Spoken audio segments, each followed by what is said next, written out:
EDI committee meeting. We're going to get started.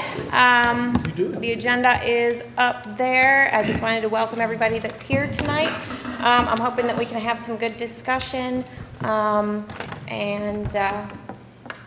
the next item on there is student voice work session. Do we need that? No, I haven't received any word from them, so I think we're good to go. All right, perfect. That leaves a lot of time for discussion, which is really what I wanted tonight. Tonight I'm here in the role of the chair of this committee, and so my role for that is that I'm going to listen to what you have to say. You all, I'm sure, have watched the agenda review meeting from last week. I've received emails. We've received emails from several individuals that are here, and what I really wanted to do was sit down and get your recommendations, get your concerns, get your thoughts, so that I could bring them to the board and share as the chair. They may differ from mine, they may be the same as mine, but I will still share your ideas as your ideas, because this is your committee, not just me. So with that, I would love to open up the floor to whoever would love to start. I'll start, and I guess my question is, Ms. Mason, for you, why the decision to move to dissolve the committee? What is the reasoning or the intention behind that? And I think that will kind of frame a lot of what we have to say and how we respond, knowing like what it is, why it's been seen that we're at a point to dissolve. So many of you know that my campaign was run on a certain platform. So I came into this kind of skeptical, but I came in with a willingness to listen, and I don't feel that I came on and was aggressive or angry or anything like that. I just came and I sat and I listened, and that's what I did for this whole year. In trying to find a direction for the committee, because what it felt like was frequently there was consistent concern that the committee wasn't doing anything, that we were at a standstill, that we were just coming and it was just an hour and a half of we're talking about what's happening but we're not doing anything. And so when I started thinking about it, I tried to frame it toward the strategic plan. And in looking at the strategic plan, I noticed there was only the one goal, and it had been accomplished. And so I brought that forward to discuss, and we did have great discussion on that for one of the months, and then shortly thereafter, I felt like it kind of dropped. And after that, we gained some data, and we had some discussions, but there was just no forward momentum. I think that this committee is full of individuals who have a ton of talent, and I think that it could be used in so many other avenues, and I don't want this to be someplace where you come, that it takes up your time, that you're coming and you're just talking and talking and nothing is happening.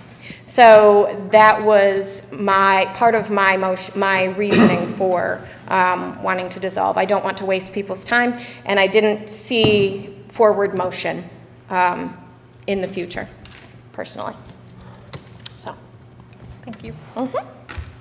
So I guess one of my questions is from the perspective of goals and the strategic plan, like in federal space, we are not meeting target for disproportionality. So much so that our EC kids get 15% of their budget taken away from them. And we are also not meeting the state targets for least restrictive environment. So there are two things that we know about that we are clearly not meeting goals and can take action on. So I think it's a little bit, what's the word? Condescending. Yeah, it's a little myopic to not say that there's no work we can do as a committee because we've met one goal. And I also think that that's what we know about. There's probably stuff in all the data that we've requested repeatedly for the 4 years that we've been here as a committee that we don't know about, that we could probably work to address. So I think that there's work to be done, and I think that this committee could effectively do that. Mr. Johnson, would you be willing to pull up the strategic plan, in particular the EDI goals, on the screen so all of us can look simultaneously, including those people watching, at what the stated goals are? And Thank just you. piggybacking off the strategic plan and looking at the accomplishment of goals and how we meet goals. I know safety is a goal that we have, and ensuring the safety and wellness of not just our staff, but of our buildings. And one of the things that we accomplished in the past years and that the district touts a lot is the SRO officer in each one of our schools, which is great. I've seen them do amazing work with students and really benefit across many of our schools. But since that has been accomplished, Ms. Mason, my question is to you, do we stop there with that one goal, based on your logic? Or do we keep going and progressing to ensure that there are more safety measures in place? Is it just good to have one goal meet and then stop our progress, or are we looking as a district to continuously move forward and advance? When I'm talking about the strategic plan, I'm referring to the one goal that the responsibility was given to this particular committee. That doesn't necessarily touch on the rest of the strategic plan goals. I think that's a misreading of the document. I think it is too, because I think this committee as a whole wasn't just in place to do that one goal, because this committee existed before the strategic plan was implemented. And a lot of what our role has been to support the chief equity officer as well. And that was in the beginning when there was no chief equity officer. That was in the medium when Dr. Smith was our chief equity officer. And it was very much so when Mr. Johnson came in as our equity officer and was not budgeted for any staff support or assistance within his office. I think that's really well said. Mr. Johnson, will you please clarify for us, goal 4 of the district strategic plan is related to equity, diversity, inclusion, and that goal for the district reads? Students and staff agree that their school and work site is an inclusive and equitable and diverse place where they have a strong sense of belonging and connectedness. The outcome is by 2027, students and staff report in a biannual survey, 90% or higher, in agreement that their school/work site is an inclusive place where they have a strong sense of belonging and connectedness. So then off of that, my next question will be, if that is the goal, the overall goal for that strategic plan, how do we ensure that happens and that is achieved without the work that this committee has done and continues to do over the course of the, what are we, 4 years now? 2019 when we came? Yes. Yeah, yep, that's when we started. I have a comment, if I may. What truly bothers me is that you were placed as chairman of EDI after the election by Mr. Wodebor. You were placed there to implode EDI. And you knew that from the beginning. As you opened the door, you said you ran against EDI. Several board members have openly stated their opposition to the word equity, equality, not sure about inclusion. Diversity. However, I'm upset that you waited to a board meeting to shout it out when you've been here for how long? And as you stated to Mrs. Walker and I as my witness, when you wanted to be chairman of the board and met with us twice, you led us both to believe, well, there's Ms. Walker, watch her face as well. You led us both to believe that you might consider, you never said you would, but you never said you would. In the second meeting, I asked you directly, if you want to be board chair, would you support to keep EDI? And you said, I've told them I would vote against it. And I said, well, I'm sorry. Thanks for telling me the truth, finally. And I got up and left. And then I have a text. Would you like me to read it aloud from you? Sir? Where you said, would you come? You opened the door for this. You talked about your campaign. You talked about your leadership. And so then you sent me a text and said, could you come back? Let's talk some more. I said, we'll talk maybe after Thanksgiving. And then I said, EDI is on the agenda meeting, so we'll talk then. We haven't talked. You know, people could steal anything from you, but your integrity you have to give away.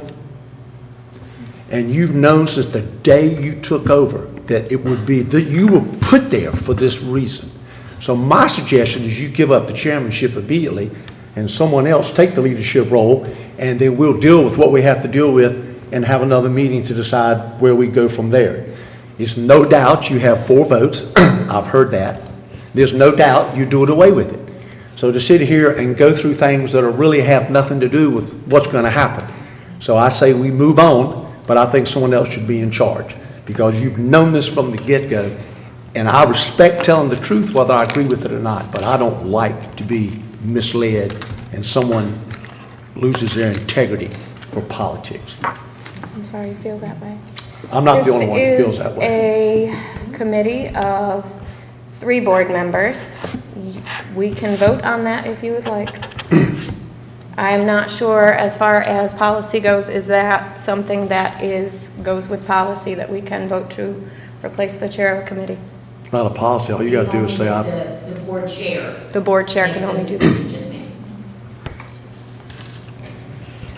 I understand your frustration, Mr. McManus, but to the point of speaking on it, there are people in this room who've been at this work for 4 years along with myself, and we were I remember in 2019 when that application came out, and I was already doing work with the internal equity work group, which was a group of teachers and staff working to push the needle in equity. So I do think, in the interest of respecting everyone here, that continuing this conversation until this meeting concludes at 6:30 or 6 o'clock, I'm not sure. I think everyone should be allowed to say their piece, and no matter what it is about this work. And I'm very interested to hear from all of my peers, no matter what your side may be. I would like to, I brought up the 2 statistics where we're not meeting federal or state targets. I would like to express the concern that stopping the work would exacerbate that condition and make the gap larger. And the gap is already so critically large. We're literally taking money away from special needs kids. I would also like to bring up that an inclusive education that considers EDI, and this is based on several studies, I can quote them, but also 40 years of research, brings positive outcomes such as global academic benefits, which include improved critical thinking, higher overall achievement levels for both majority and minority group members, and increased interest in the lives of people in our community. So that, to me, seems like a goal we can all align on, because many of you did run on and champion focus on academics and focus on parent and community participation. So I think that that's an important thing to note, that this work improves our students' lives, improves our students' knowledge, both educationally and like problem solving, but also in scores. And so I'm concerned that deprioritizing in such a visible way not only affects the emotional and component of feeling welcome and feeling like they belong, but it also will result in literal worse test scores, and it will erode the quality of our kids and our students' public education. And I do think that that's a goal we can all align on. So that's what I would like to talk about, is given all of that focus of an importance, why would we step back from that? Why do we stop?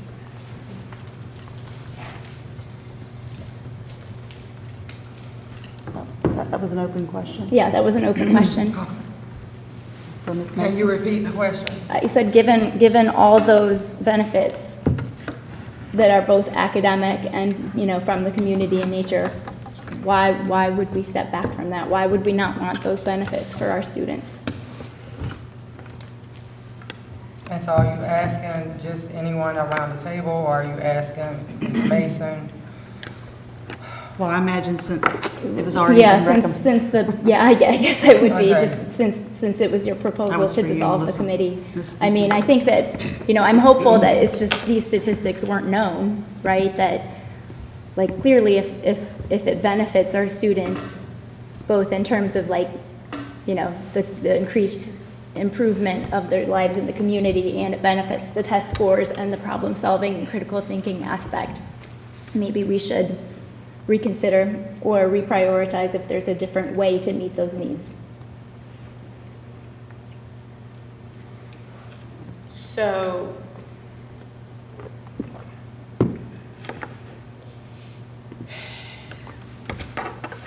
I'm not exactly sure how you're wanting me to answer that, but in my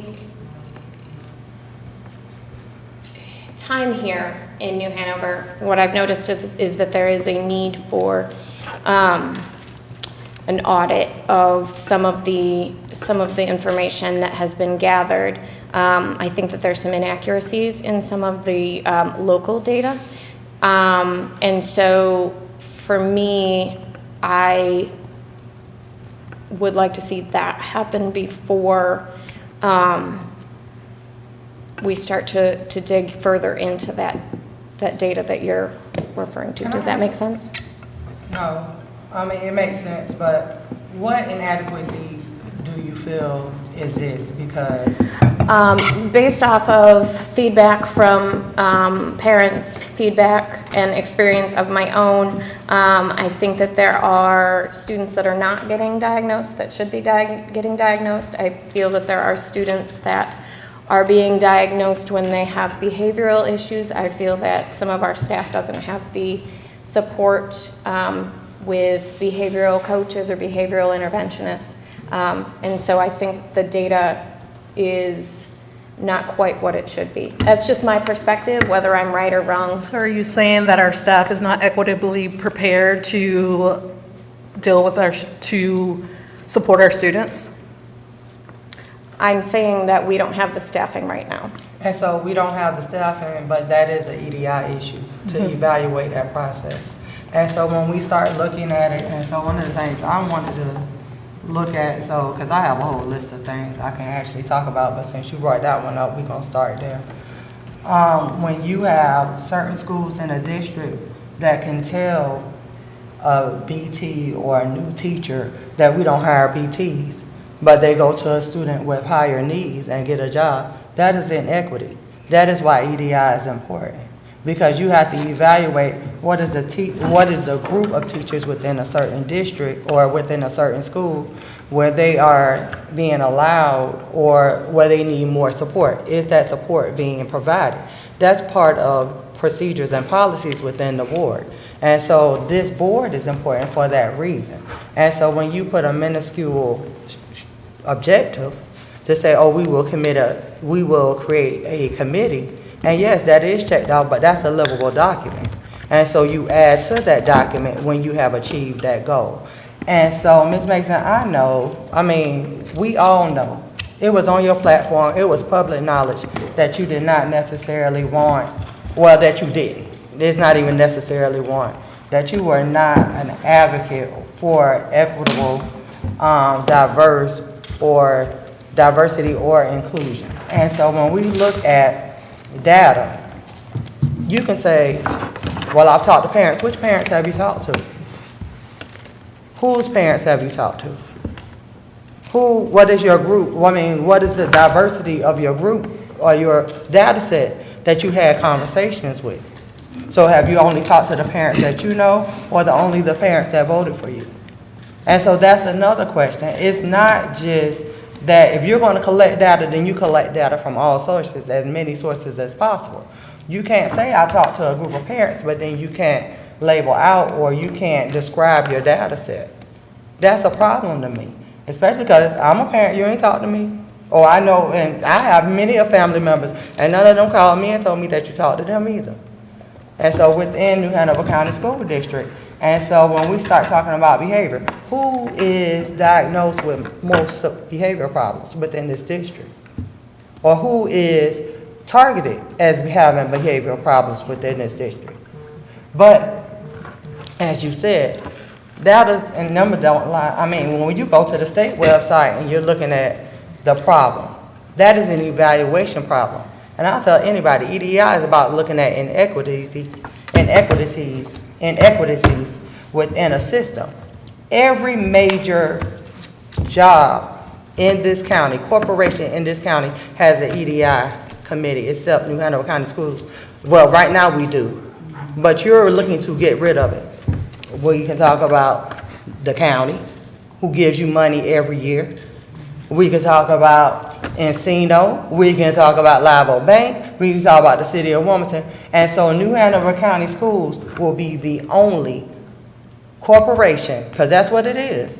It is one of the largest employers within this area that will not have an EDI committee, that will not evaluate their practices through an equitable lens. That's crazy to me because of a political platform, because that's really what it is. And it's not even a local platform. It is a national platform. And so when you sit here and say, I've been to Wilmington, or when I arrived in Wilmington, or all of those things, I am Wilmington. I was educated in New Hanover County Schools, my students and my children. And so when I do this work, I do this work for my community. I don't do this work for lights. I don't do this work for the Republican Party. I don't do it for the Democratic Party. I do it for the children and my community that has invested in me. So when you come with this lackluster appeal to say, well, okay, we're going to get rid of EDI, I was excited about EDI because I was like, oh, we finally get a voice. But the voice has constantly been snatched back. This board or any EDI committee that started in New Hanover County and within this region was because of what happened in 2020 and 2019 during the pandemic. The evaluation, because we knew it was inequities. And so don't come if you know that you are not for it, don't sit there and fight against it, because there's no other way that you're not for the kids of New Hanover County. You're not. Regardless of what? I mean, regardless of their race, color, creed, sexuality, gender, whatever else, you're not for them. You're not for them. And that's just all I have to say. I want to do a check for understanding right now. I want to look around the room, and I want to make sure that every person here not only heard the words that Ms. Sidbury just said, but felt the words that Ms. Sidbury just said. We finally got a voice, and then they snatched that voice away. If you cannot feel that, and it does not cause you some pain, then I'm going to ask you to reflect on that tonight and learn to build the muscle of empathy that would allow you to perceive what is happening in our community. I'm sorry, I took your space. You're fine. I dig what you said. I just want to point out that from our inception, getting data has been an issue. Every time we have asked for data, it is blocked, it is foot dragging, it is, you might as well be pulling all of your teeth, because we just can't get the data that we keep asking for. And I don't think that you can sit there as the chair of a committee and say that the data doesn't support you when you have been lacking in the ability to give data to this group. If you're unwilling to do the job in which you were given, then perhaps you shouldn't have the job. And if this isn't the job for you, then you should step aside and let someone do the job who is able. I would remind everybody that the county commissioners, I said it at the agenda meeting, but I'd like to say it here, on their letterhead, they use the word equity, equitable, and diversity as part of their vision and their goals and their mission statement. To add to what you said, you made me think about that. And I will state, it is not just part of it, it is ingrained. In the 9 weeks I've been there, what is on our badges, it's on our strategic plan. We all get strategic plan posters, and those words are clear as day. And I was in a strategy meeting the other day where the chief strategy officer was going through the strategic plan and where and how it developed and why they chose equity to be in it. And she mentioned that they had assumed prior that it was just always ingrained in everything that they were doing. But what they found was 2019, 2020. It indeed was not ingrained in everything they do. So they wanted to be more intentional about that. And I think that is what this committee was drawn for. There were some big equitable missteps in New Hanover County schools pre-2019. There are still some big equity missteps in 2023. But we have made progress. We have moved the needle. And I'll always go back to this, Dr. Smith telling us, this is not a sprint. This is a marathon. The work we do here, whether we get the data we want, whether we move in needles, whether our language equity has improved, whether the data has changed, we have to keep pushing because it will never be resolved. It is a continuous thing that we must do, that we must work to achieve. There are students who have needs that I can't even comprehend. I am a Black bisexual female. What I need compared to what Gail needs, compared to what Sean needs, compared to what Malcolm needs, is not the same thing. But we all deserve to have our needs met. And I think when you talk about equity, you have to remember, no matter what the word is that we're saying, that is all that we are asking for. It's just making sure that every student, every staff member in New Hanover County Schools gets what they need and deserve to be successful. And who wants to tell 1, 2, 3, any of our 25,000 plus students that we do not want to give you what you need so that you can be successful? I mean, ultimately, it would make us look better as both, administration and board members if our academic and achievement and community results increased throughout our tenure, right? And I think that was well said.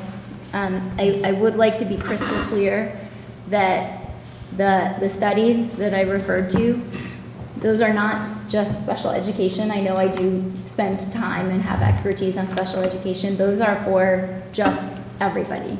So just any sort of majority, minority, differences, delta. And so you get improvements from those groups across the board. And of course, I have that in special education. So I want to be very clear, it's not just about the 2 little gaps that I already identified. I'm sure there are more, but closing those gaps would be good for our community and it would be good for our students. And so I really do want to acknowledge in a very heartfelt way that I respect what people ran on, and I understand that, but I would like to redirect this to the students and the impact on the students. And I think we are in alignment of what we want for our students, and if we would like a different way to get there, I want an honest conversation about what that could look like. Because I think it's very important. Education and schools are a predictor of how one's lives go, and they are the hub of the whole community, and I think New Hanover County recognizes that.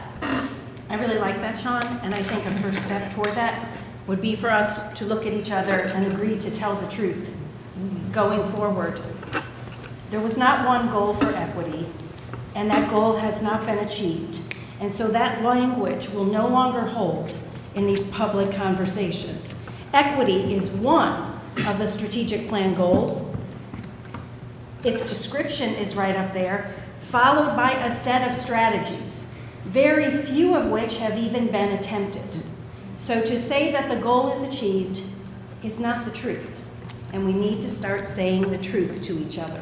And that's just if we look at goal 4.1.1, provide annual equity training for staff that increases awareness and builds capacity in the areas of staff and student advocacy.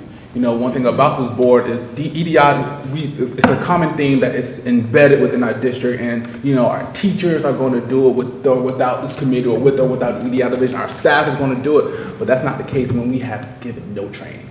There hasn't been any directive for me to conduct any training.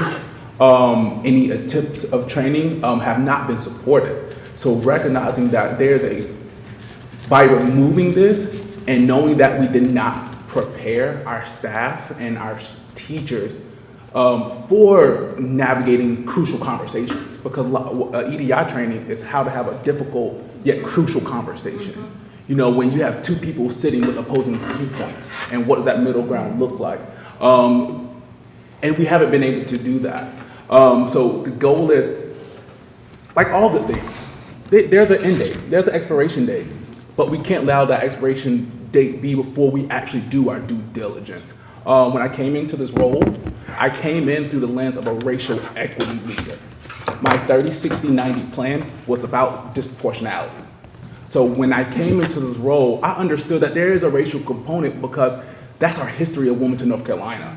So hearing that I have to, we can't focus on race, it's difficult not to focus on race when all of our data sets are broken down by subgroups, have racial demographics listed.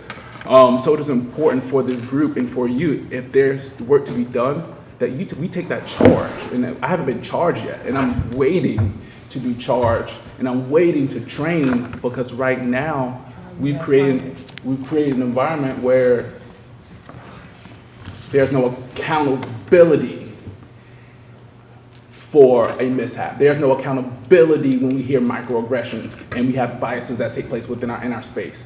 And how can we educate our community when we can't get off the ground here? It's important, and it's vital that, one, to your point, this work can be done without being funded. And if we truly saying that we had our best foot forward, there would at least been a push for funding, and we haven't seen that coming out of this committee from our school board members here that are present. And we have asked. And we It's have not asked. like it's gone unasked, or you can say, oh, well, I didn't know you needed funding. That has been a question. Additional positions are requested right there in the strategic plan. And until the day that we maybe have a whole equity office to where it's not Malcolm solo by himself trying to run around and meet 45 schools, 20,000 students, and 4,000 staff, then maybe we can look and say, hey, the equity committee is no longer needed. Malcolm has a team, he has a office of people and individuals working towards these items. And maybe we can shift to an advisory committee after that. Right. But we do not have that. And until we do, I cannot, in any conscience, say that this group should be disbanded. But the outline says by 2027. It's 2023. Almost So- 2024. Okay. Yeah. It's 2023. Yeah. Time is of the essence. I'm not Yes. rushing. And so when we start looking at it, so we're talking about dissolving something that, based on the strategic plan, as stated, is by 2027. Okay, so how are we evaluating these goals? Or why is this not still, because it's a livable document, until 2027? And so when we think about it, we asked about the data, we looked for various things. Like when we first started the committee, we were evaluating the program. We evaluated AIG, and yes, it still needs there. When we talk about certain specialized programs, and I'm gonna be honest, the only reason I bring up Lyceum is because I had a coworker whose child was in Lyceum, but she couldn't afford it, and she worked for New Hanover County Schools. Is that equitable? And I don't know if it's changed over time because I haven't seen a policy update or anything about it. And so when you're asking questions, or when we're not getting answers from numbers and not from parent input, but like the actual policy to go along with it, you can't say that data is missing.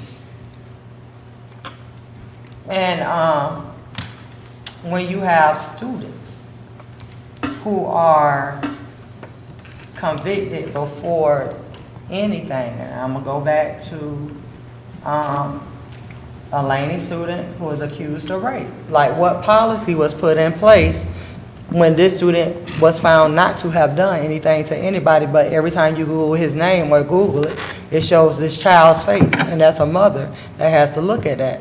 So when we talk about equitable treatment, that's communication.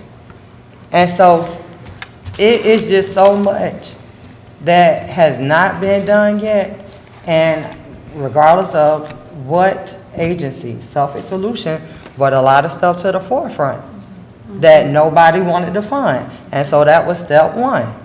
That should have been funded. That work should have continued. And Ms. Mason, you weren't part of that part, but you're not a part of the solution either. I would like to know, Ms. Mason, or any other board members here, what the board attorney, what the new Hanover County School Attorney has said about this, because I do think that there's a raised risk, there's a raised reputational risk, there's a raised legal risk for financial consequences. And again, we already have federal sanctions, and those are just the equity challenges that we know about. So I would like to understand what our board attorney has said. I have not yet spoken to him about this. Okay, I recommend maybe some due diligence then on that. And I also do agree wholeheartedly on if we need data before answering a question about student outcomes, perhaps we need data before dissolving our committee as well. I just think that there's some due diligence that we could consider that would be maybe appropriate in this situation. I will just say, there's the danger of letting politics dictate what we do. This is the third year I've been on EDI committee, and I know we've been slowly making a little bit more progress, maybe a step back, maybe a step forward. But we're in a different place than we were when I got on there. And one of the goals of the committee was to have an equity officer, and we have one. And so we launched Student Voice as well from this committee. And so we have been doing things. I think the danger in making a decision based on, something that was ran on as a platform is not the right way to do it. I think the strategic plan that we worked very, very hard to put in place didn't come from me. It came from asking 5,000 different people what they thought was a priority, and this was one of them. That is why it is a pillar of our strategic plan. That is why it aligns with our community as a whole. And I think making a decision that maybe 4 folks might make is not reflective of what this community wants to do. And so to your point about doing our due diligence is very important to do that. And no, I don't think anyone's talked to the attorney about it.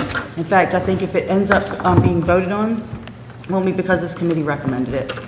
Because I would say if we voted right now, we'd say no, we want to keep it. So I'm not sure how it's all going to play out. But honestly, I don't think this is the way we should be, what path we should be going down, and I definitely don't believe we should be disbanding this committee at all. I imagine most everybody here believes the same thing. So I don't know if there's a formality we would have to go through. I don't know, Ms. Grable, can you speak to that? I think you were talking to me about, you're good with procedure, so I'm making sure. Well, Madam Chair? Okay.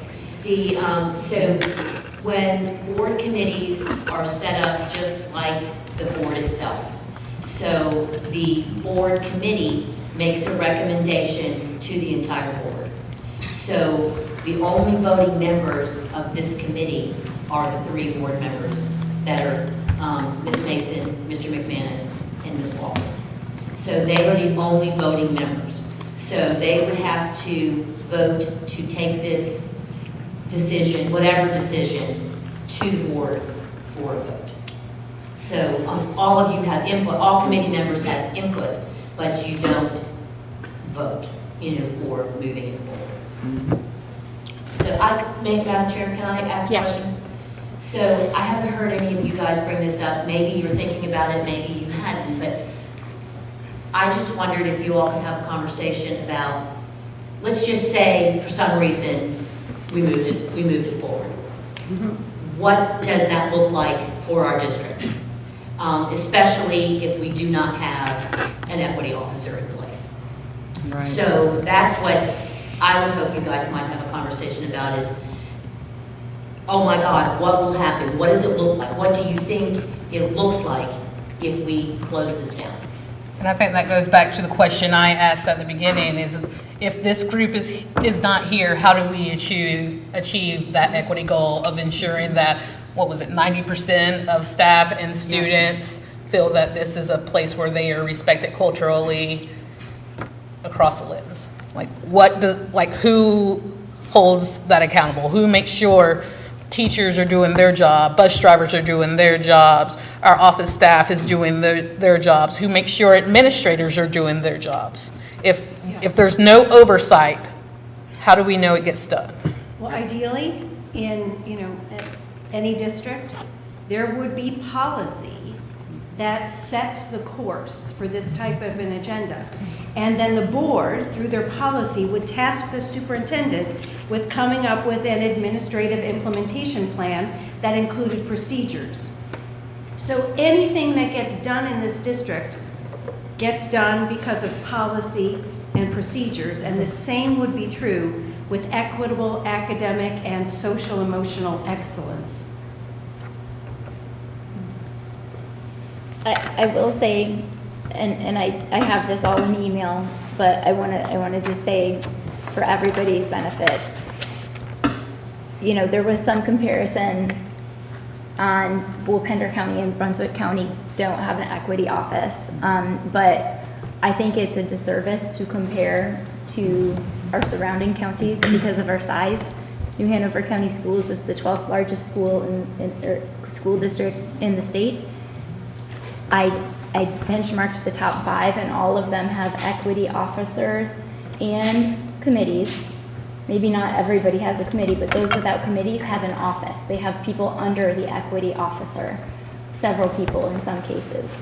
So I think, to Ms. Clegg's point, if we don't have that structure and we don't have, you know, the tools and resources to get that in proceduralized, I think that we are not going to be, what's the word? I don't know if competitive is the right word, but we're not going to live up to the standards of the state, and we're going to fall further behind in our gaps that are already quite large. We're gonna continue to fail children. Yeah. Right. And Right. the future county, we're gonna continue to fail. And so it shouldn't be any, if we're trying to hold the board or the district or whatever accountable, that is why EDI is important. And so that is the evaluation of policies and procedures, and I keep going back to that, because we are already failing a group of students. And so regardless of what you say, or regardless of how you feel, we're failing a group of students year after year after year, especially when we start looking at who is graduating on target, on grade level, who is being identified in certain areas. And so we are failing our Black students. And so we can say this however you want to say it, and it is. And why are we failing them? We're failing them because we're getting sidetracked by somebody banning a book instead of making sure that we have an EDI committee. And so then this was brought to us under the rug. And now it's like we're scrambling, but we shouldn't have never took our eye off the ball of what we should have been doing in the first place. And so that's just it. But we're failing children. And so we're failing all children, but particularly we're failing our Black children. A word about data, because I know that's come up already. We know what the data is. And I think one of our staff members said the feds don't care what way it comes out. We're getting penalized for failing some of our students. So that, At one of our board meetings, they talked about, you know, the feds don't, because the question was, oh, how do we report the data? Should we ask them different questions? Yeah. Like, they don't care, because what they see is what they see. And I think we were presented, I think a couple months ago, with the data on grades.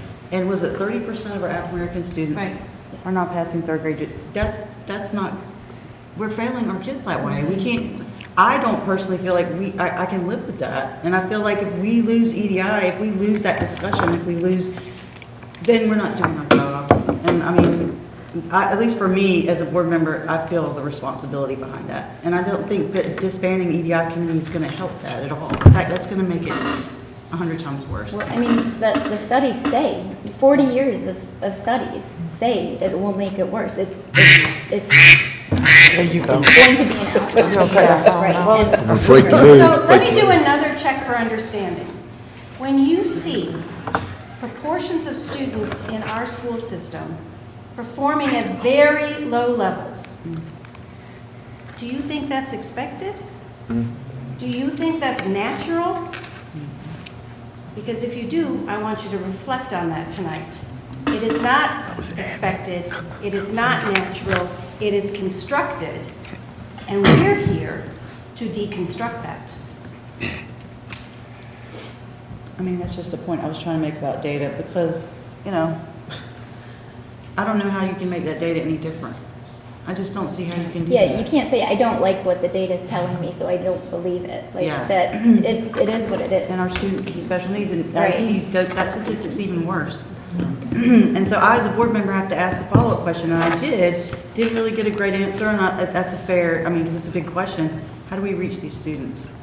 And, I mean, I know that person that couldn't answer that question right there, but I mean, that's what hopefully we can do. And if we're not doing it, then let's figure out how we can do it. You know, I don't feel like disbanding is an answer because, oh, we haven't done anything, or we don't get the data, or whatever the answer is. That's when we go, okay, well, let's rework what we're doing and figure out how we do actually make a difference. That's another alternative besides disbanding, or whatever the term was. Dissolving, yeah. Thank you. Yeah. I'm saying, yeah. Madam Chair? Yes, ma'am. In previous meetings, I've been, Well, she just asked if she I could. have been allowed to say. Yeah, she can. Thank you, Ms. Mason. So I consider it a privilege to be invited to share in the amazing work that you all are doing, but I'm going to just make it personal for a minute, if you will grant me grace to do that. This is my 50th year advocating for children with special needs.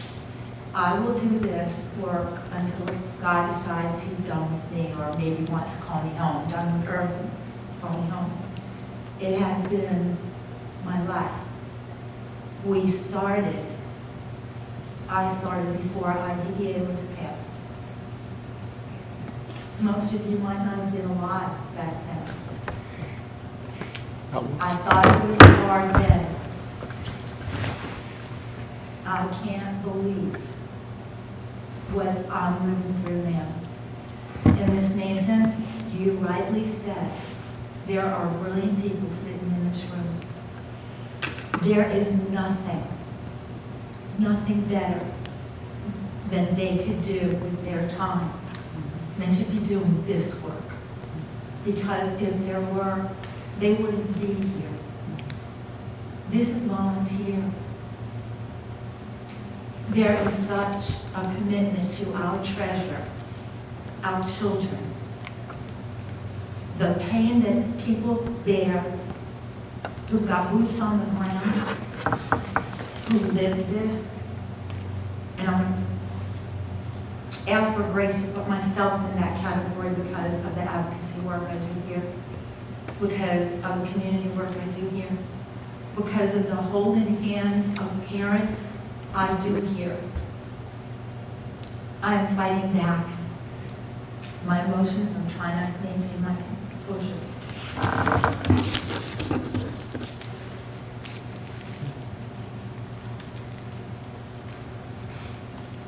If we can't treat the most vulnerable among us with love and respect, then we can't do anything right. It wasn't about politics back when I started. IDEA is all about equity, and I think as a former teacher of the deaf, you know that. We trained, we learned, it was ingrained. Every child reaches their full potential.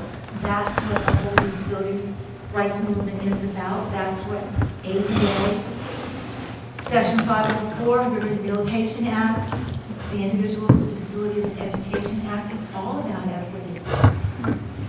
And everybody got behind it. The entire country got behind it. And honestly, that has not ever changed. Until the day where we can look at every child and see a child and not their disability, we haven't finished. Ms. Clegg said it right. This work will probably never end. But this committee gave me and the families that I work for hope that their kids could be seen just like everybody else, because every kid is a general education kid first. So it's about doing the right thing, I think, and having the courage to do that. It takes courage to be an advocate in this county. I'll put it that way. Thank you.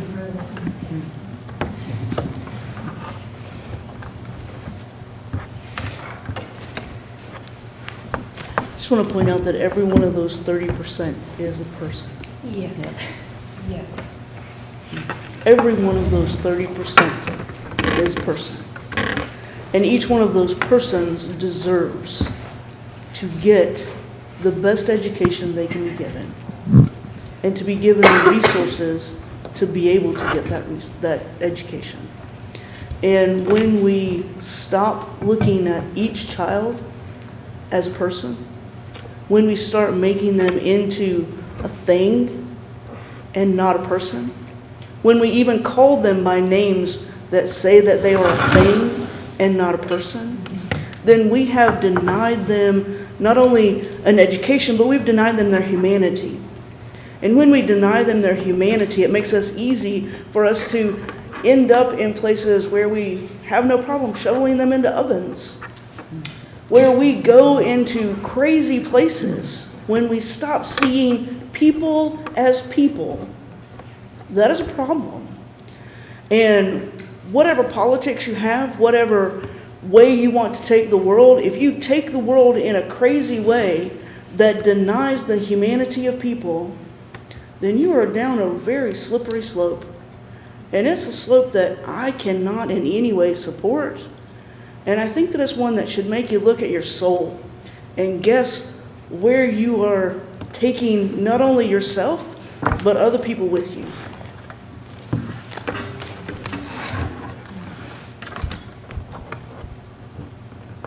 I do get concerned that such a visible way of like tabling equity will put the most vulnerable at risk. Absolutely. I think that there are groups, minority groups that are very vulnerable, that have statistically been shown to be a thousand times more likely to kill themselves. And in what could be a very inclusive place for those people, I hope that, you know, we could be a place for them to come to and bring their best, bring their best selves so that they can learn, right? Absolutely. Right, that's I think the vision is like, how can we make people feel welcome and respected and have dignity? And I think that not only does that help just the emotional and community thing I mentioned earlier, you know, like the data does not lie. It helps their academic and problem solving and achievement test scores. Like it will make us all better. So I think that it's very well said. It's mind-boggling to me that we even have to have this discussion. I just, and I know I said I'm gonna stop talking. One of the things, and I don't like to use deficit language when talking about children, or just talking about different things, but all children come with genes. And so when we sit down, we talk about what is our job to cultivate their genes. And so I wanted to ask you, Ms. Mason, like what is, so when you ran on the platform, because I just need to know, and maybe no one else needs to, but I do. When you ran on the platform to get rid of EDI, what was the rationale behind that viewpoint or your point of view? Because it's a lot of times we have these meetings and you don't necessarily discuss, but you open it up with that you ran on this platform. And so what was the reasoning behind getting rid of the EDI on your platform and why? Without knowing much about it or about showing up to meetings.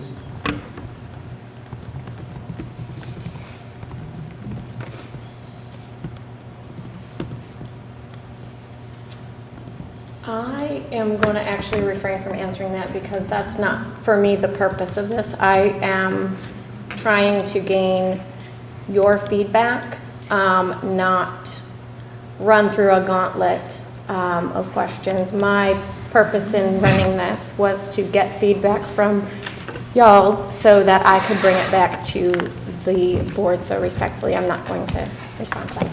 Okay. I have a question. I apologize, one, for being late, but maybe I missed it.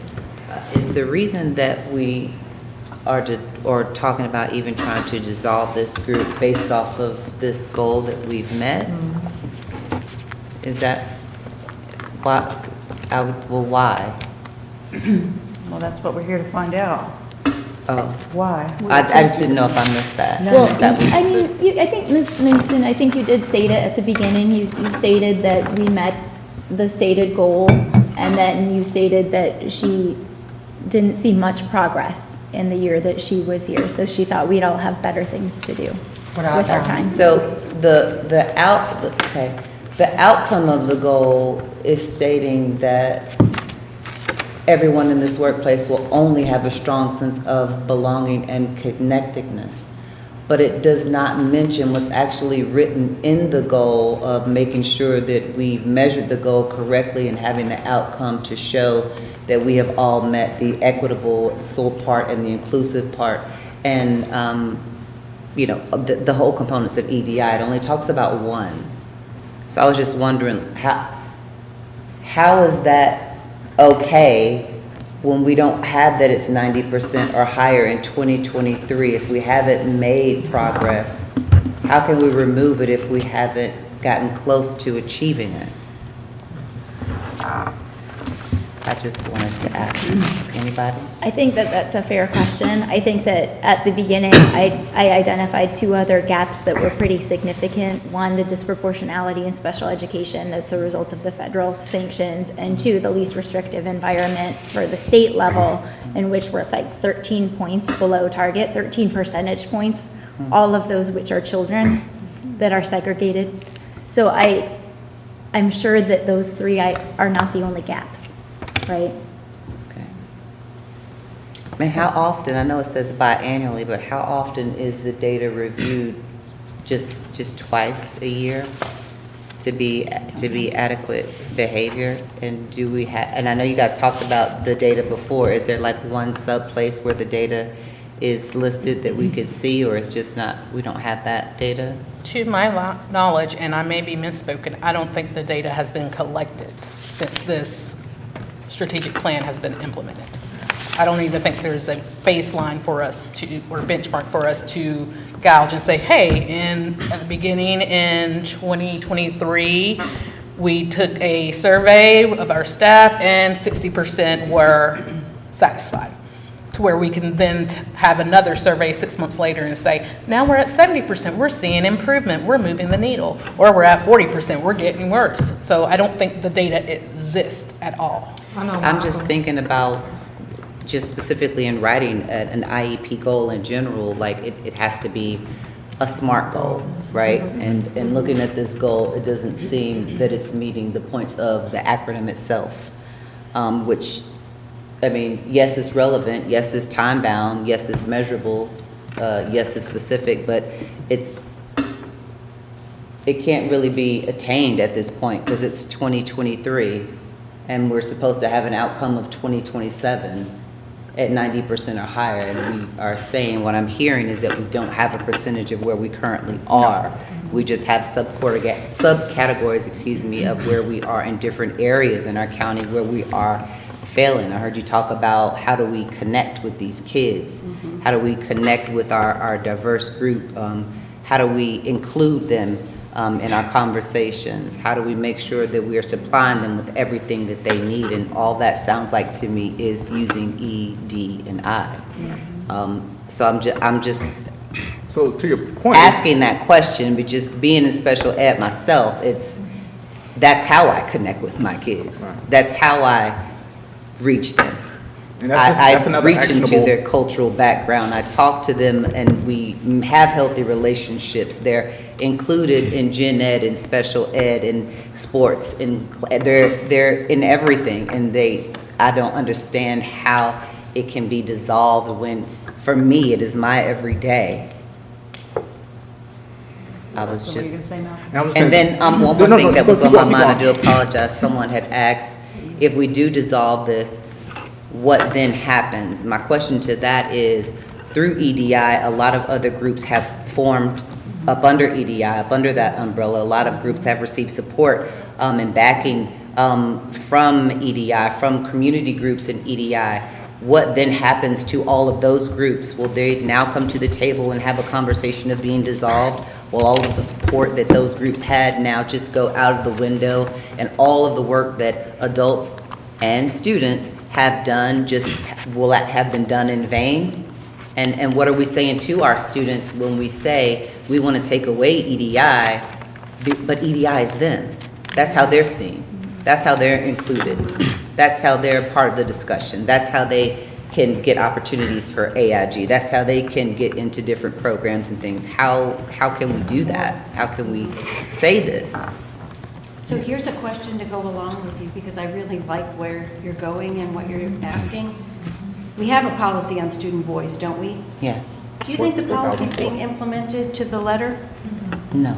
No. And so how is it that we can be in a school district that has policies on record, but the policies don't get implemented if there is a minority or a majority of the school board that doesn't like them? How is that happening? What is the mechanism? Now, we used to have a law firm that might have stood up to explain to the board that they're in violation of their policies, and that would be considered a serious infraction. I'm not sure that we have a law firm representing us right now that will make the same claim. So this is a question we need to ask ourselves. We seem to be in a space where the letter of the law doesn't matter here if a faction of the Republican Party hasn't endorsed it. And that's another thing that our children are hearing from us. We don't want them to hear that, do we?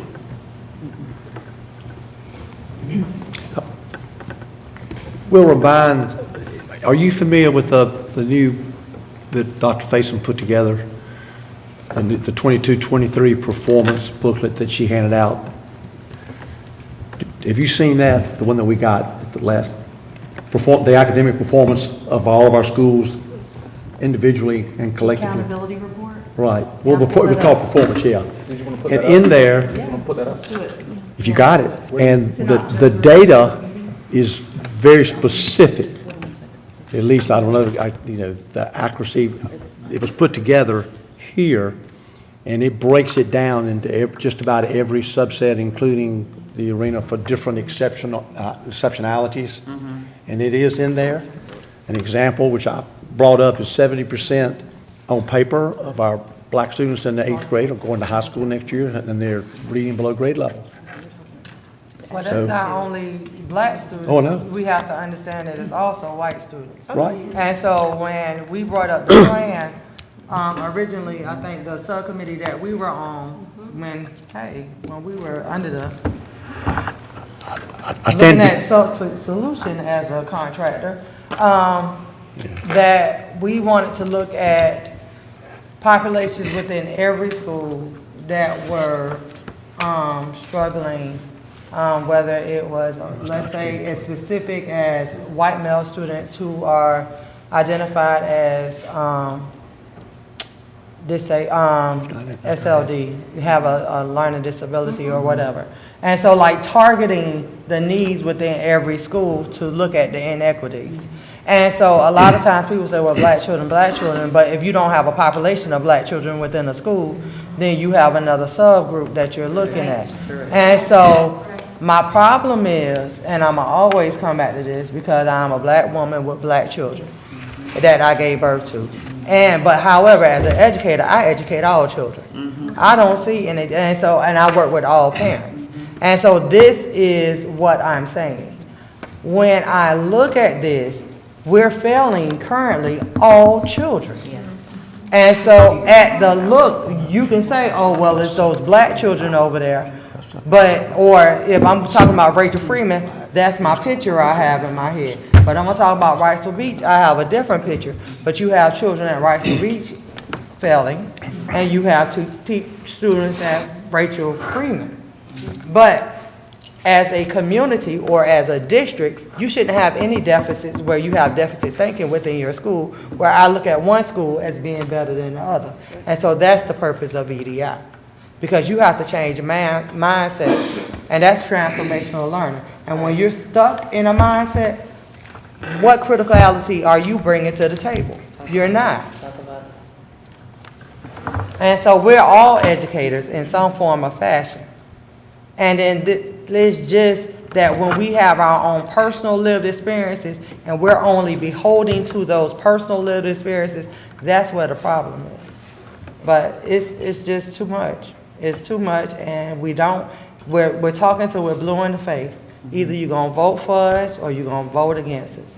But just let it be known. Because we're telling you all these things. Are you going to change your mind? The likelihood of it is no, and that's not fair, because you're wasting our time. But we want to do the work, and so that's not a waste of our time.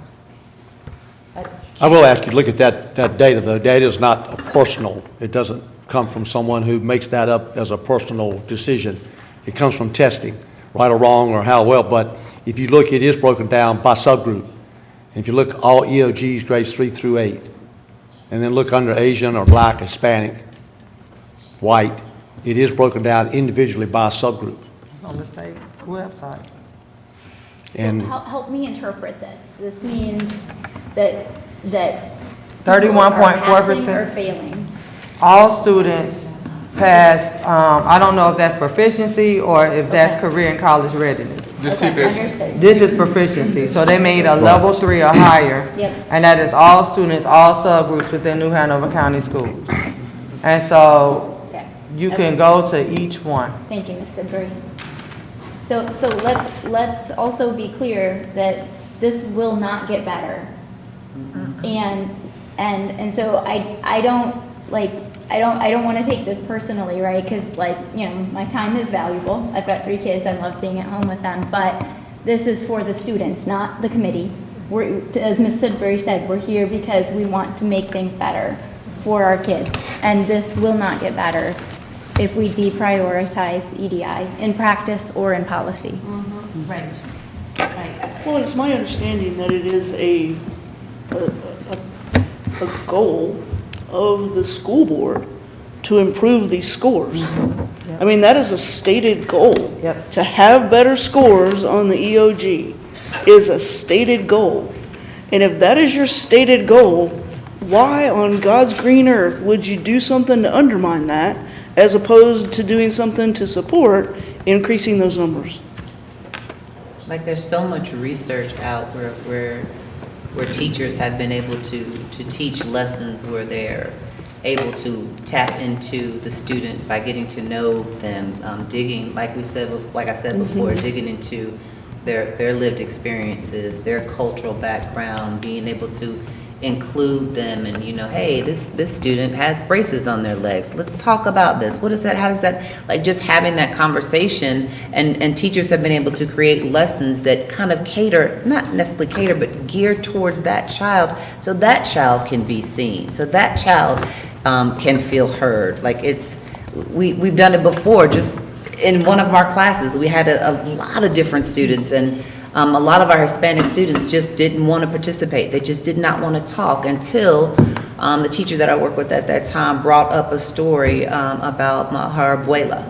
And they were able to talk about that story. They were able to tell the class about the correct pronunciation and where they're from and break it all down. And it brought the classroom together. It brought the students together, and they wanted to know more about each other. Just EDI in itself is so much more than this, it's so much more to it, because just look at this table, this U shape.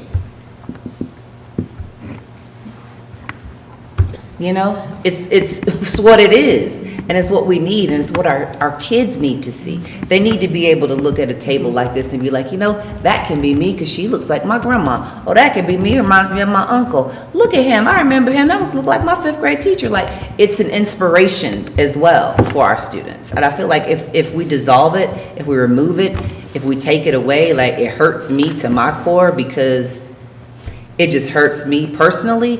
It hurts me for my students. It hurts me for the staff that I work with that are just so, our school is just doing a whole group of just growth mindset completely. And we're teaching that to our students, and everybody feels like, we're all learning the same thing. We're 6th, 7th, 8th grade. We've got behaviors here. We've got special ed here. We've got all types of things going on. But we're all one. And I feel like just removing this just depletes the idea that we are all one. We all bleed the same. And just building off of that, I just want to take the time to acknowledge the small goals and the small achievements that we've done over the past 4 years.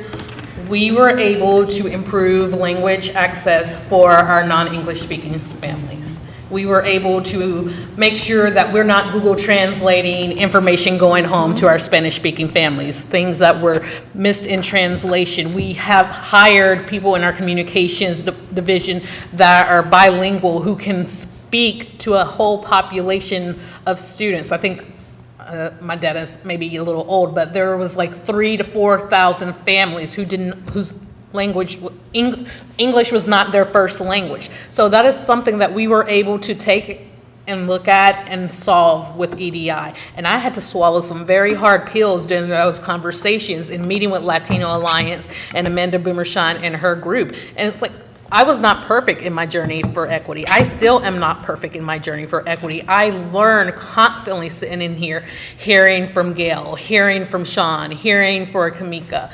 And that's what I am here to do, to advance and to grow and to learn more, so that for the betterment of not just my child as a new Hanover County School student, but for all of the children.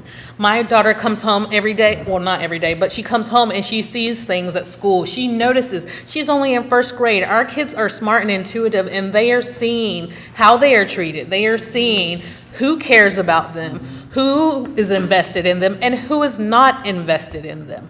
And we have some very vulnerable students who are not being invested in. And if we get rid of EDI, then it breaks my heart what could happen to those students. But that goes back to the student voice, and I want to, Casey, Brian, Abby, yourself, everybody who was a part of student voice, student work groups, whatever the title was, Yes. by the time we got finished. Yes. But knowing those students, like seeing my former students on those boards, being willing and looking to come back. And so when you start investing and you start letting them know what their rights are, or giving them that voice, or letting them, and the diversity of each of the students that took part, because that was representative of what was going on within this board. It didn't look like your mundane students who had all of these different things, and they were, typical. It wasn't a typical group. It was a group that wanted to work together to better their community. And so the student work groups, the student voice teams, all of that was imperative to EDI, and I felt like we were going in a great place. And it was like things, yes, it changed. It was transition. But it was still like, okay, how do we get this? The lack of funding. It was like roadblock after roadblock after roadblock. So you can't say we had roadblock after roadblock after roadblock for a year and then say, well, nothing was done. Because we could not get anything done. And so that is just another thing. But it has been some great moments. It has been some great achievements. And the best is yet to come. And I just believe. And I do think that,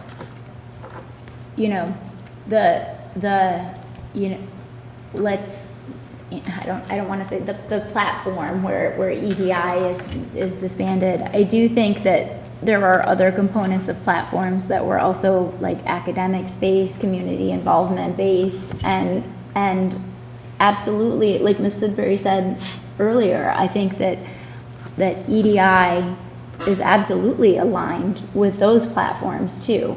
And so if you look at the data and you look at the willingness to make school not only a more welcoming, inclusive place where people belong, but also higher academic and test score achievements, and more critical thinking, I think we can all align on those goals. I don't think that it's like, what's the word? You're getting on the bus that most aligns with yours. You might not agree with every view, but there's a lot of good views that people do align on. And so I think that it would be a disservice to just throw up our hands and say, well, we can't agree on everything, so let's not even try to collaborate. Because as you said, there's a lot of very talented people that can reach different parts of our community, and there's a lot of beauty in that. And I think that we would be proud of ourselves if we could move the needle and continue moving the needle to get those better. I'm seeing things for the more pragmatic perspective here. We wanna decide, we wanna get some input. I see it as, we have the strategic planning that have goals for different committees. Are we gonna dissolve all the committees that are not working? Are we in the evaluation process of all the committees that are not working? We are, if that is the case, okay, this is the moment that we are analyzing how the strategic plan is working for all the different goals. I don't know if we are even considering the same thing for other committees that might be at a stock point, or if that is the case. I mean, we are talking about being fair, about being equitable. Is that the fair treatment? Why are we deciding in this particular committee to get dissolved, disbanded, dismantled, whatever we want to call it? Because we don't see goals. When the goals are not, how do we treat as an administrator? If something is not working, I come to the table, hey guys, this is not working, let's try a different approach. We don't think on dissolving something that we know is critical for the community. So what we are saying is that this is not critical and important to the community by trying to dissolve it instead of trying to get it better. I know, I feel frustrated many times after I feel like we are not getting with achievable goals right now, because I want to see more equity, but I also know that trying to be fair and trying to be equitable is messy. But we need to be there to have these messy conversations, to be excited one day and very disappointed the very next day, because that's the only way that we represent, that we get all this group of amazing people trying to put heads together to come up with a better New Hanover County for our students. So that's the way I see it. If we are revising the strategic planning, let's call everybody to the table. Of the subcommittees, present your goals. How close are you obtaining your goals for 2027? Are we going to dissolve all the ones that are not working then? Because that's the fair thing to do. This is the evaluation time, but we didn't even know that was the evaluation time. So. Right. But yeah, that wasn't very transparent to us. And Ms. Espinosa, I think that that's a very good point. There has been a lot of policy talk lately replacing the word equity with fair and consistent. And this is not a fair and consistent manner of treating this committee. It is neither fair nor consistent. And I think that is, again, a direct violation of policy. Yes. Well, can I just be clear? I don't want to dissolve. No, of course not. No, I just want to say that, and I don't believe Mr. McManus wants it dissolved. So I think what we're speaking to here is what happens tomorrow night with a recommendation that won't be in our control, because it won't be because we recommend it, or anybody else in the group. Ms. Craig. So just want to remind us that it's 20 after, and in order for the board to take action, this committee has to vote to give it some action to take. And it's, EDI is not on our agenda for tomorrow night. So you can pull up simply and check that. It's not even on the agenda. So. Well, can I ask a question then? Is it going to be added? Because I think that was a recommendation from you, Ms. That was the recommendation. That was also the vote that occurred last month when we voted at the agenda review to push it to December. So, yes. Well, it's not on there, so in order for it to get added, it's going to have to be added. Correct. And it won't come from a recommendation from this board unless, are you saying we should do a formal vote or no? I'm saying that in order for the whole board to consider something from committee, it has to be voted on by the committee members. Just like policy. We move things ahead by vote. And so the three of you on the board, somebody has to make a motion, and then you got to vote on it.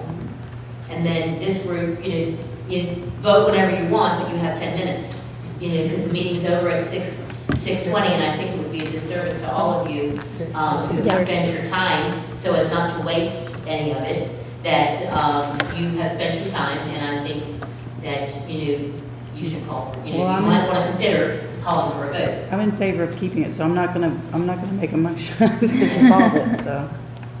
I second it. Me that doesn't. No, there's no motion to I second. know, but it's my well. And We're in if reality somebody here, we're makes a not motion and there's no second, Disney World. then it dies. You making a recommendation? You want me to make it? I'm not voting, I'm not There's making nothing a motion to recommended. dissolve. No, I mean, to take it to the board, I though, mean, I'm we gonna keep openly. it going, so if there's gonna be a motion to dissolve, it's gonna have to come from the person who wants it dissolved.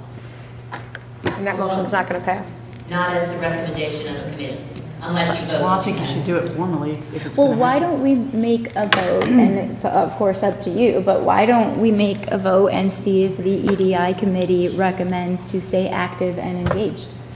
I like that idea. How about we all stand, those of us who are in favor of keeping EDI active and engaged? So that would be just the This is just board. us. This is Oh, just we doing, oh, okay. It's not at all a formal Let's take vote. vote. Oh, Yeah. very I'm well. gonna stand because I'm informed. I'll stand. This, yeah. Stand. Okay, we've got visitors who are in favor as well. Looks unanimous.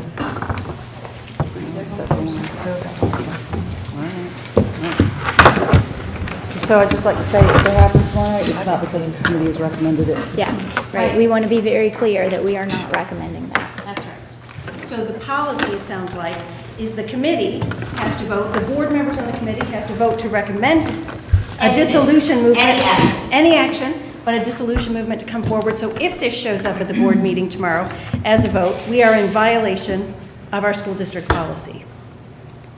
No, we're not in violation Okay. of our school system policy, because any one of us can ask for something to be added to the agenda, Okay, and then the whole board then votes. okay, And if 4 members of the board vote to put it on the agenda, then we have to talk about it. Got But it. one of the highlights that we can bring up in the discussion is that this is not a recommendation from the committee. got it.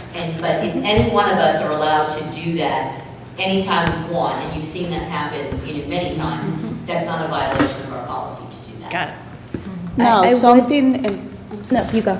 something that can be very important to all of us is to know exactly what the concerns are. And then if the board has some concerns or specific actionable things that they want us to share, to work or to do something, so we can talk about that. Hey, we are doing this that is wasting time, as I heard was named, and then how we can be more efficient with the use of our time, how we can go back to let's go back to what we all agreed to do, that was the strategic planning. How are we going to deal with more efficient on the delivery of these goals, or how are we derailing from that, or if these meetings are not being conducive to the main goal, so we're going to have to change some things there. So is there time to review, time to do things in a different way? Maybe, but if there is not, the dissolution is not going to be considered or whatever, but there are concerns, we still want to hear the concerns. We want to know how can we do things better, and I think we've always been here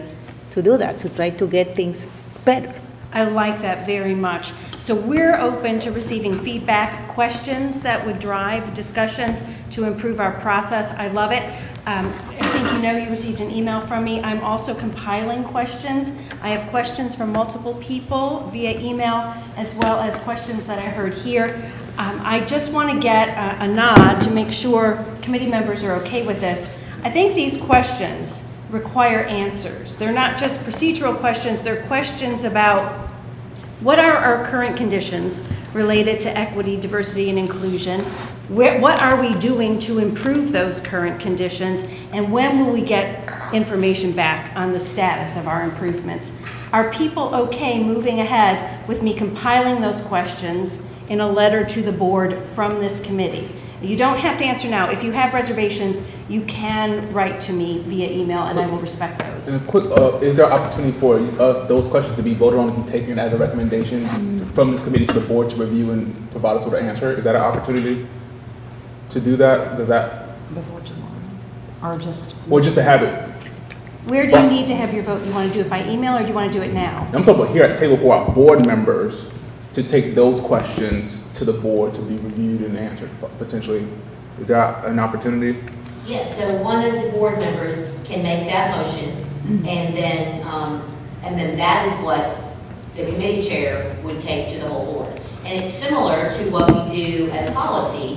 When policies come back and we talk about it, the whole board directs it to go back into committee and to have the committee address that. Right. But again, it only takes 4, to send it back. So, but that is something that you guys should probably vote on, the questions, and then one of you, and then you give those to Melissa, and she brings those to the whole board.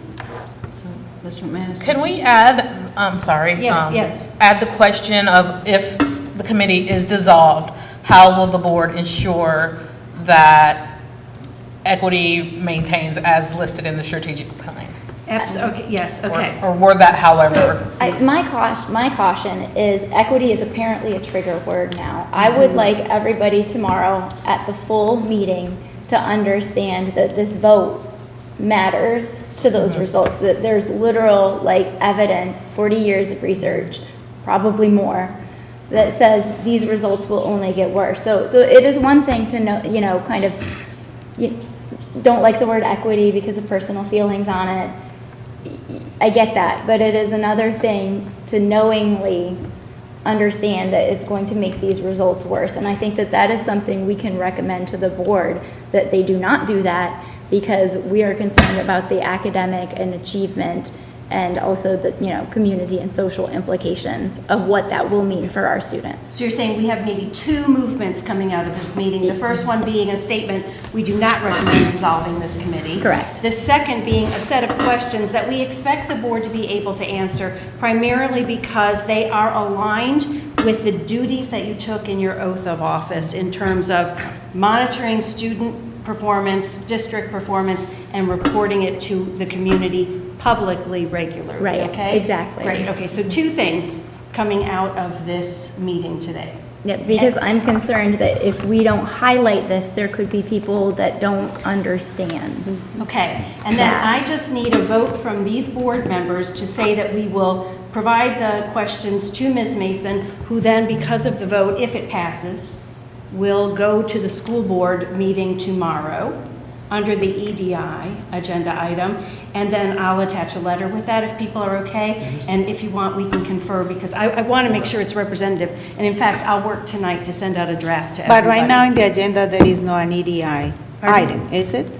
No, Not right on now. the agenda, but. No, not But right if now. it passes It to be, it could be added. if it's added, then the questions will be in So I think place. that is perfect. Well, and just to wrap up what Ms. Ken said, if you want this committee to take something to the board, then you should vote on it. So That's what we're gonna normally you do. don't We've vote got 3 on. minutes. Well, actually, we don't have to vote on it. Any one of us can bring that up, and then we vote at that time. No, I'm saying this The recommendation. committee- The recommendation, But but yeah, I I won't, want this committee and to- don't get upset with me because I'm irritated with what's going on, because all of us are. I would like to make a But you- motion to get Kirsten to compile the questions to bring to the board. Is that the Yes, motion? perfect. For tomorrow night. Do I have a second? Do I have a second? Yes, ma'am, second. Now you vote. All in favor? Aye. Okay, so we have 3 in favor. Okay. Okay, and then so do you want to make the specific recommendation that we keep the EDI committee intact? I'm asking you guys, do you want that to be a recommendation? absolutely. Normally, you don't have to take a vote on keeping things the Right. same, but if you want to be clear, then you might. I want us to be crystal clear. I want us to be crystal clear that we add value and that we are working to help that number, and that number will get worse if we do not exist. So, just help me out here. My motion should be, because I didn't want to make a motion to Maintain even. EDI. I would like to make a motion, and recommend, that we recommend to keep the EDI committee intact. Do I have a second? Second. All in favor? Aye. Well, I got one aye. I guess McManus aye. 2 ayes. Did Ms. Mason aye, or did she know? She didn't Nay. know, okay. 2 ayes, 1 nay. The motion carries. So who keeps notes for you guys? Malcolm? The chair? So, I'm compiling notes as well, but we'll, I've been taking notes this whole time. Just want to make sure that we get both those motions in, if nothing else. Well, if this is the last meeting we have, I thank you each for your knowledge, your patience, and all of your energy over the past 4 years. I have thoroughly enjoyed this. Just in case it's the last meeting. I will second that. only in case. But as we come to a close, again, I want to thank you everyone for coming out tonight. I definitely appreciate you. Faces, love having all of our committee members here present, because this was an important conversation. And to all our guests who contributed, thank you again. Regardless of what the outcome will be, that does not stop the work that we do. It just creates another roadblock that we can just knock down together as we continue. So thank you all. Have a great day, and happy Founders Day to the men of Alpha Phi Fraternity Incorporated. Thank you.